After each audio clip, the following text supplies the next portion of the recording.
ভালুক একটি বুদ্ধিমান প্রাণী।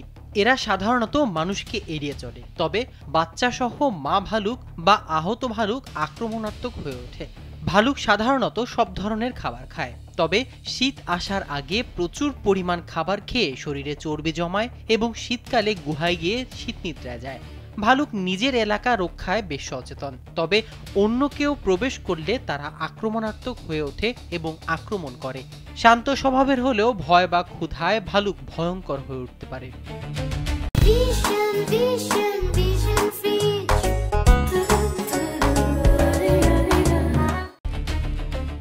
এমন ঘটনায় জাপান জুড়ে ভালুকের উপদ্রব এবার এক ভয়াবহ রূপ ধারণ করেছে। সাধারণত বন্যা বা ভূমিকম্পের মতো প্রাকৃতিক দুর্যোগে সেনাবাহিনীকে মাঠে নামতে দেখা যায়, কিন্তু এবার তারা নামছে মানুষ খেকো ভালুক দমনে। শরৎকালীন এই সময়টি জাপানে সাধারণত পর্যটনের মৌসুম হলেও এবারের পরিস্থিতি সম্পূর্ণ ভিন্ন। সুপারমার্কেট, কৃষকের জমি, হট স্প্রিং রিসোর্ট, কোথাও এখন নিরাপত্তা নেই। চলতি বছর ভালুকের আক্রমণে এখন পর্যন্ত 100 জনের বেশি আহত এবং অন্তত 11 জনের মৃত্যু হয়েছে।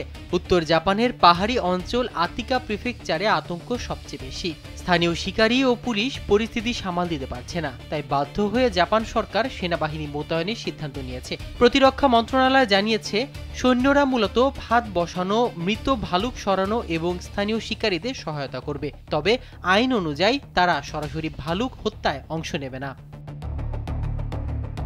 বিশেষজ্ঞরা বলছে, জলবায়ু পরিবর্তন ও জলশূন্য গ্রামাঞ্চলই এই সংকটের মূল কারণ। জানা গেছে, বনাঞ্চলে ভালুকদের প্রিয় খাবার বীজ গাছের বাদাম কমে গেছে, তাই ভালুকরা ক্ষুধার্ত হয়ে লোকালয়ে ঢুকে পড়েছে।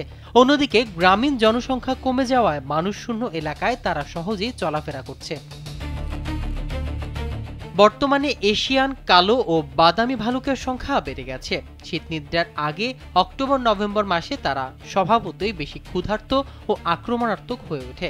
ফলে স্কুল, বাস স্টপ, এমনকি বিশ্ববিদ্যালয়ের ক্যাম্পাসেও ভালুক দেখা যাচ্ছে।